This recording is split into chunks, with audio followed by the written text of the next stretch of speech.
They say that whenever Deus Ex is mentioned, somebody will reinstall it. I think the same's true for Final Fantasy VII, an eerie yet memorable tale from the original PlayStation. It helped that it was the first game of the series on the console, much as Final Fantasy X is remembered fondly from the PlayStation 2. But for those who played it back then, it was more than just a great game.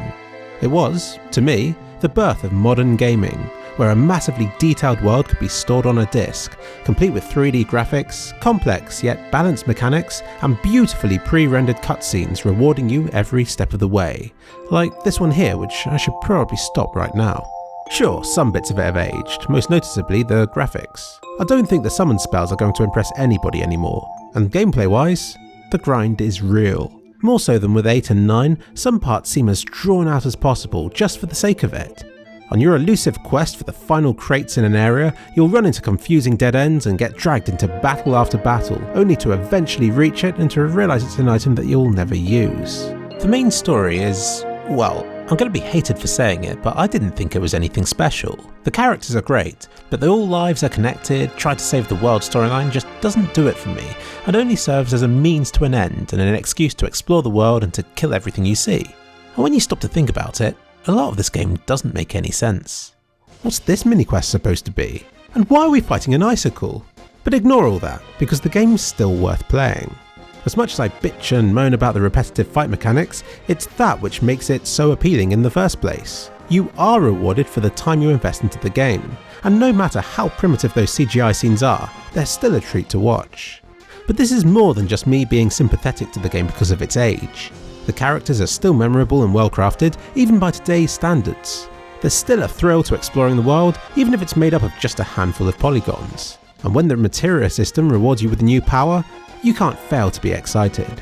Thankfully, the RPG system in this game is simple enough to pick up, yet complex enough to last the duration of the game.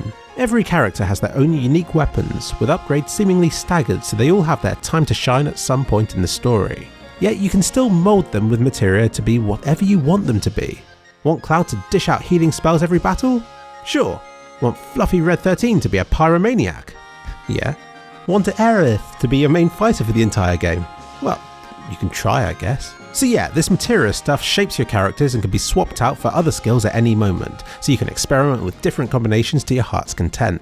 The All Materia is particularly sought after, allowing spells to attack all characters at once for great effect. Indeed, the appeal of this game is mastering combat against a particular type of enemy and refining the execution to perfection, rewarding you with faster methods of leveling.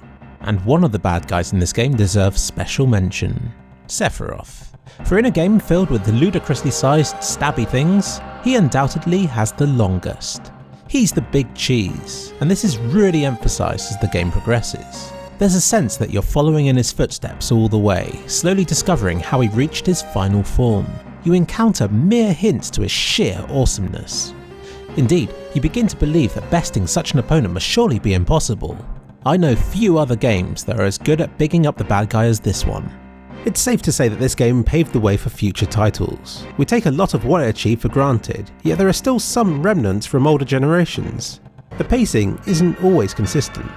I mean, it's easy for me now on my 10th playthrough or whatever, but some boss battles back in the day were downright terrifying and could bring an underleveled party to its knees in just a matter of seconds. This game has a temper and will occasionally throw you out of your comfort zone with something unexpected.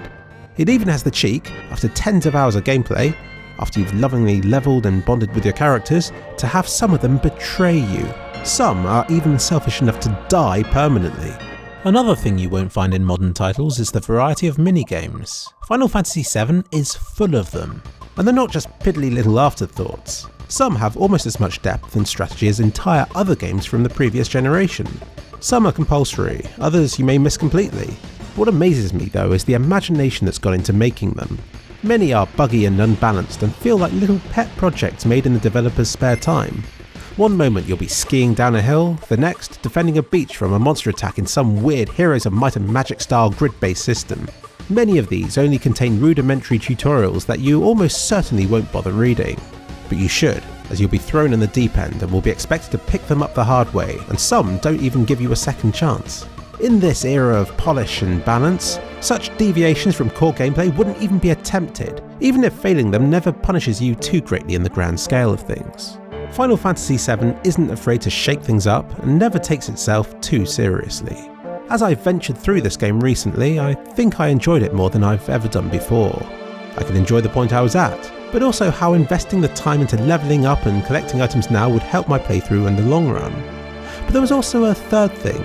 I realised that I was constantly being reminded of those previous times that I'd ventured through the game. When I first saw it being played at a friend's house and how complicated it all looked. When I played it in a caravan awning with a chicken pecking around my feet. Or that other time when I should have been revising and the rain was pouring down outside.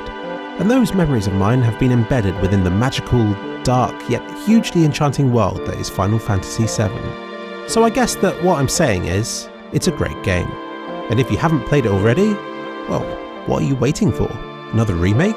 Hop on into the world of Final Fantasy VII. Explore the many twists and turns of the storyline. Watch as the stakes are raised until your reluctant and unlikely assortment of characters have to save the world. Marvel at the ludicrous size of their weapons, and most importantly, enjoy one of the best games of the generation. It's old, and it looks it, but it's still worth it.